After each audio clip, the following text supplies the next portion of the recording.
हृदयी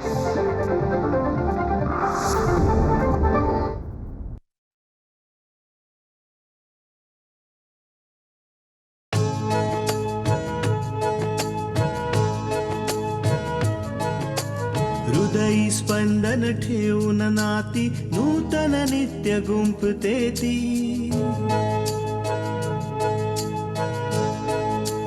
हो हृदयी स्पंदन ठेवून नाती नूतन नित्य गुंफते ती.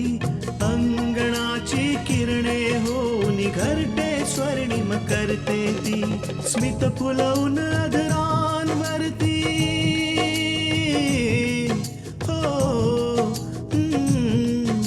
स्मित फुलवून अधरांवरती वेदनेत सुख देते ती.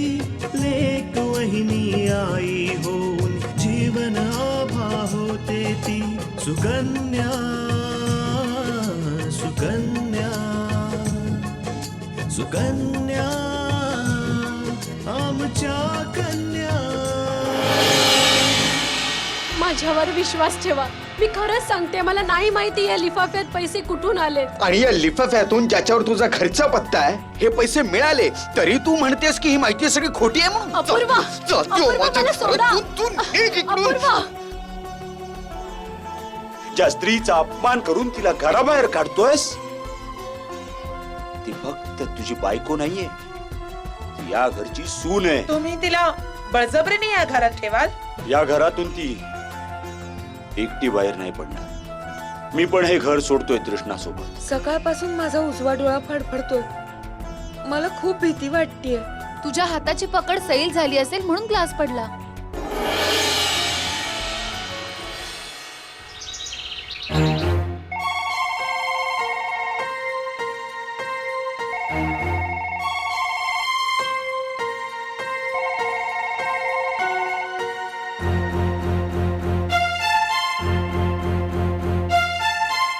अजून एकदा बघ ना बेटा. आई, तुला माहितीये ना ताई कोणत्या ना कोणत्या कामात बिझी असते. कदाचित म्हणून फोन नसेल उचलला. ठीक आहे बेटा. हॅलो हॅलो जिजू, मी आकांक्षा बोलते. मला ताईशी बोलायचं होतं. ती इथे नाहीये. जिजू, ताई कुठे बाहेर गेलीये का? हो, पण बाहेर गेली नाहीये. मी तिला घरातून बाहेर काढलंय.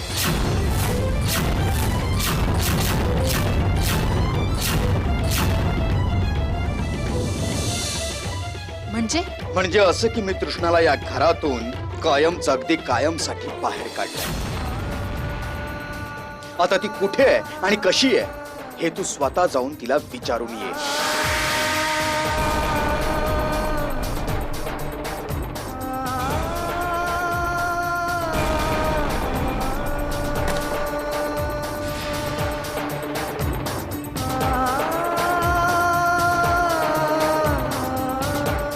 काय झालं बेटा? अगं बोल काहीतरी. सगळं ठीक आहे ना? नाही आजी, काहीही ठीक नाहीये.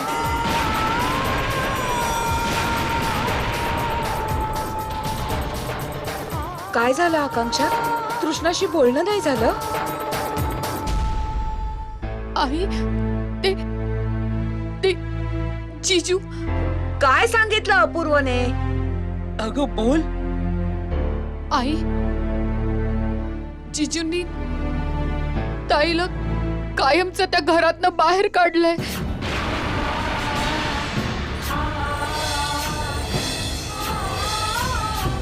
काय?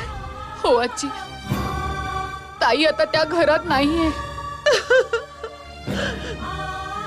नाही आकांक्षा बेटा, तुझ्या ऐकण्यात काही चूक झाली असेल. तू नीट ऐकलं नसशील ग. नाही, मी काहीही चुकीचं ऐकलं नाहीये. हेच खरं आहे आई. जिजूंनी मला हेच सांगितलं.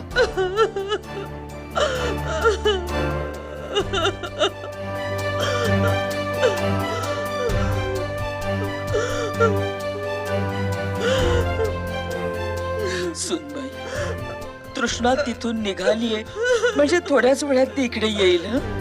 आणि मग आपण सगळे मिळून तिच्याशी बोलूया. सगळे नीट होईल हो हं?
तृष्णा बेटा,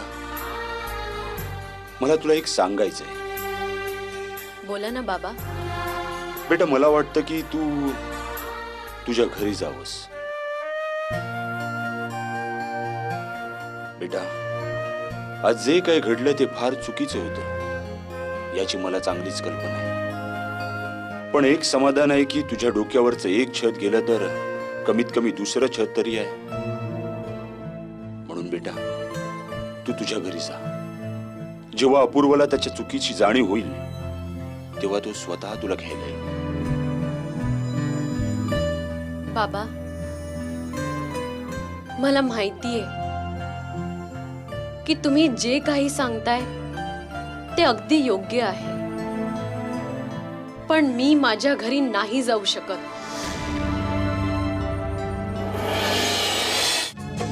सुकन्या आमच्या कन्या.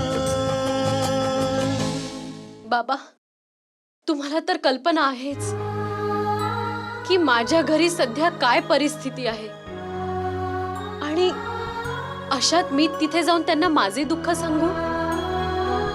ते माझं घर आहे, म्हणून ते लोक मला काही नाही म्हणणार. पण मी त्यांची क्षणोक्षणी माझ्या डोळ्यांसमोर होणारी घुसमट नाही बघू शकणार, नाही बघू शकणार. म्हणून मी माझ्या घरी नाही जाणार, नाही जाणार. पण बेटा, अशा प्रकारे घरच्यांपासून दूर, तेही त्यांना न सांगता तुझ्या घराबाहेर राहणं योग्य नाहीये. जेव्हा त्यांना हे कळेल तेव्हा त्यांना किती वाईट वाटेल. त्यांना वाटेल की तू त्यांच्यापासून खूप लांब निघून गेलेस. बाबा, लग्नानंतर मुली तर परक्या होतात ना. त्यांची सगळी सुख दुःख सगळी सासरशीच जोडली असतात ना. माहेरची लोक तर कन्यादान करून मुलींची पाठवणी करतात. म्हणून आता ते घर माझं नाहीये, आणि आता मी तिथे नाही जाणार. असं बोलू नये तृष्णा बेटा. आई वडिलांकरता मुलं कितीही मोठी झाली तरी ती मुलंच असतात, आणि त्यांचं कधीच त्यांना ओझं वाटत नाही. म्हणून तू असे भलते विचार करू नकोस. बाबा, माझा निश्चय पक्का झालाय की मी घरी नाही जाणार. मी कुठेही निघून जाईन, पण मी तुम्हाला विनंती करते की तुम्ही घरी परत जा. हे तू काय बोलतेस बेटा? तू एकटी नाहीयेस, मी पण आहे तुझ्या बरोबर. तुम्ही आज माझ्या सोबत आहात, पण यापुढे तुम्ही माझ्या सोबत नाही राहणार. बाबा, तुम्ही माझ्याकरता घर सोडायला नको हवं होतं, आणि कायमचं तर मुळीच सोडायला नको हवं होतं. त्यावेळी ते रागात होते बाबा, पण आता त्यांना तुमची काळजी वाटत असणार, आणि ते तुमची वाट बघत असतील. माझ्यामुळे त्यांना आधीच इतका मनस्ताप झालाय, आणि आता तुमच्या घर सोडल्याने त्यांचा मनस्ताप अजून वाढेल. बाबा बाबा तुम्ही घरी परत जा बाबा. तृष्णा बेटा, मी त्यांचा नाही, त्यांनी माझा त्याग केलाय. आणि तू तर बघितलंच ना की जेव्हा मी त्यांना म्हणालो की मी या घरात तेव्हाच येईन जेव्हा तृष्णाला इथे स्थान मिळेल, त्यांनी एकदाही मला अडवण्याचा प्रयत्न नाही केला. नाही, मला ते असं म्हणाले की तृष्णा इथे राहील, तुम्ही जाऊ नका. बेटा, त्या माय लेकांना माझी अजिबात गरज नाही आणि माझ्या राहण्या न राहण्याने त्यांना काहीही फरक पडणार नाहीये. म्हणून मी त्या घरात परत जाणार नाही आणि गेलोच तर तुला सोबत घेऊनच जाईन. मी एकट्यानं तिथं जाण्याचा प्रश्नच उरत नाही.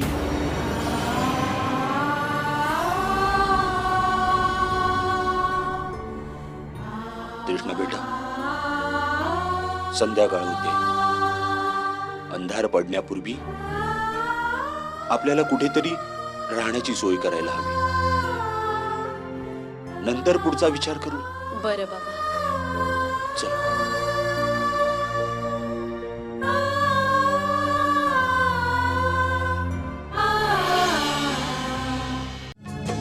सुकन्या आमच्या कन्या.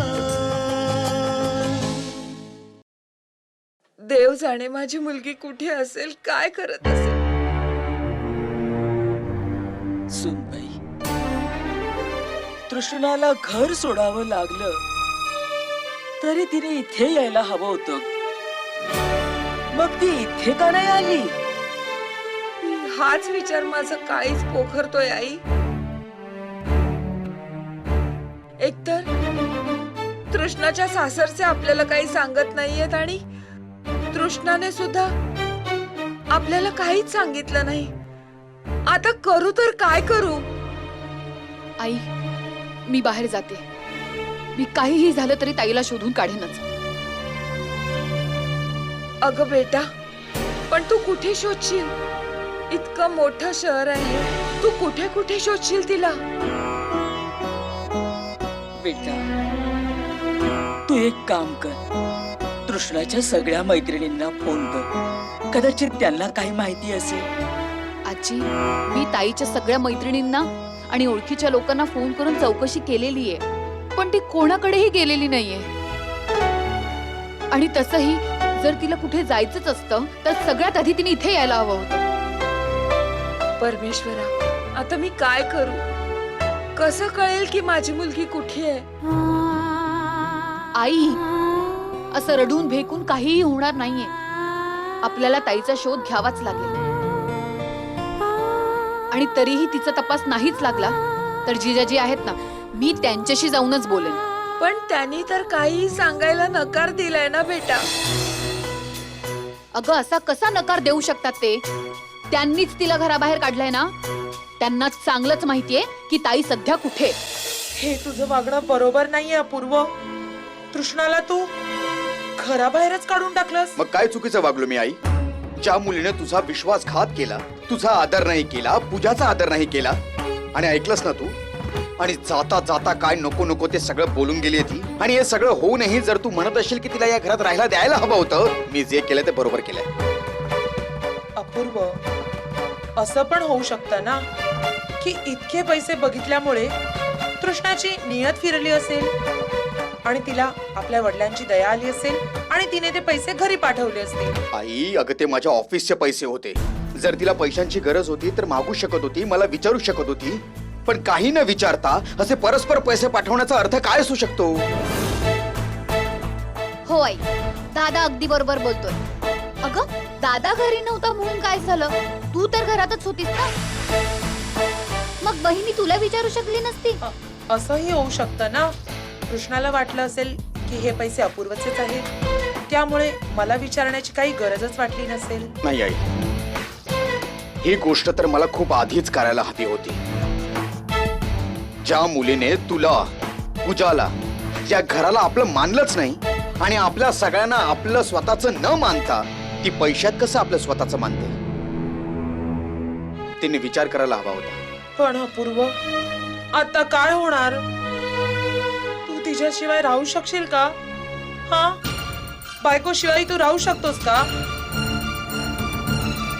तुला हवं असेल तर मी तिची माफी मागते. तिचा हात धरून मी तिला परत घेऊन येऊ? त्याची काही आवश्यकता नाही आई. तिने परत येण्याकरता मी तिला घराबाहेर नाही काढलंय. आणखीन एक आई, यापुढे या घरात तिचं नाव पण काढता कामा नये. पण अपूर्व, बस झालं आई, प्लीज. आता मला या विषयावर काही एक बोलायचं नाहीये.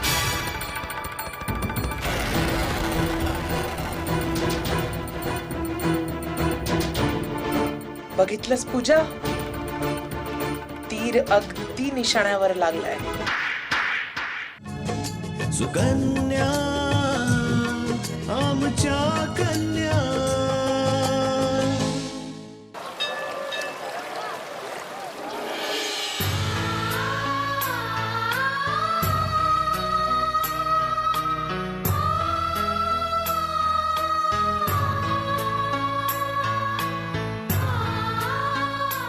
तृष्णा बेटा, अं, काय झालं? बाबा बाबा घसा कोरडा झालाय. खूप तहान लागलीये. थकले मी.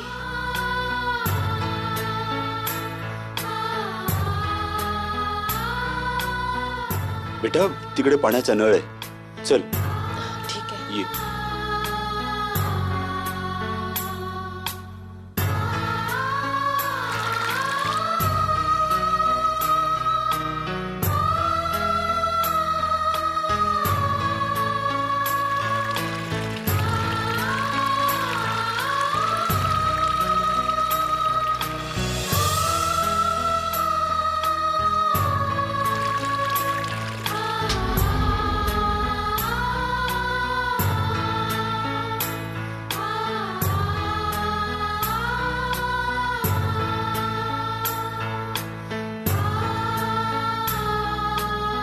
तृष्णा बेटा, काय? वाटतंय तू खूप थकलेली आहेस.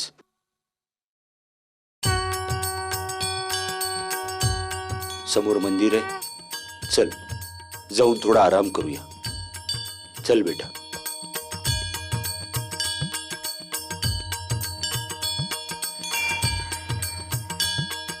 बोले शंकरा.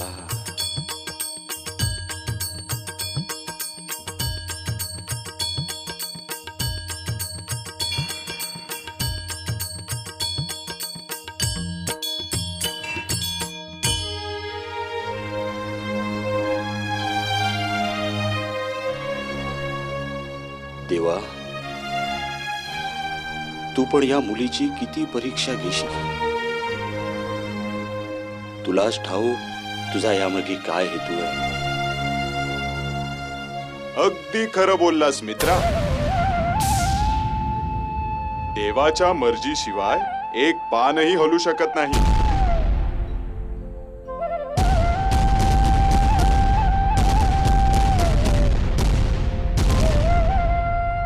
अरे काशीनाथ, तू हरिद्वारहून कधी आलास? थोड्या दिवसांपूर्वीच या मंदिराचं काम बघण्याकरता मला पाठवण्यात आलंय.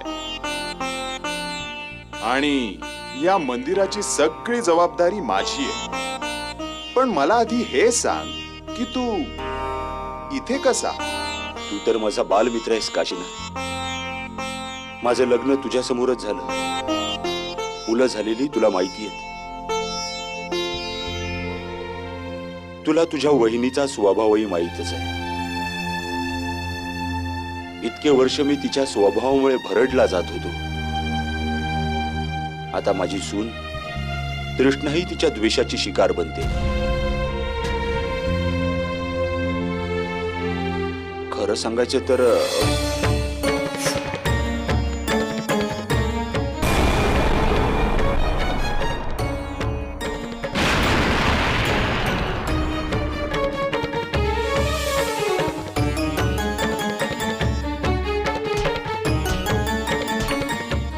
अरे, ज्या स्त्रीचा अपमान करून तिला घराबाहेर काढतोयस ती फक्त तुझी बायको नाहीये, ती या घरची सून आहे. त्या मुलीवर खोटे आरोप लावताना तुला लाज नाही वाटली? खोटा आरोप? तुम्ही कसं म्हणू शकता की हा खोटा आरोप आहे?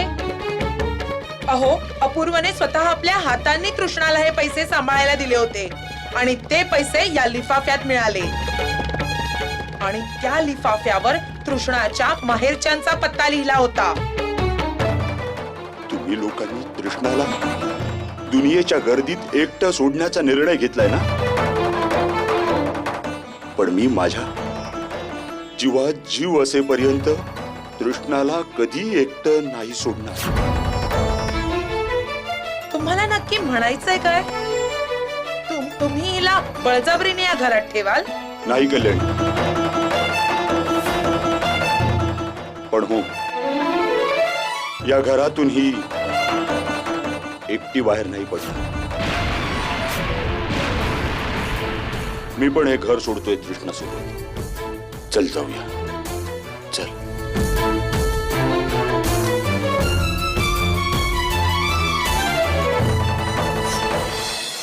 तुझ्यापासून काय लपवायचं? आता जे काही घडलं ते विसरून जा, कारण ना मी यात काही करू शकत ना कोणी दुसरा.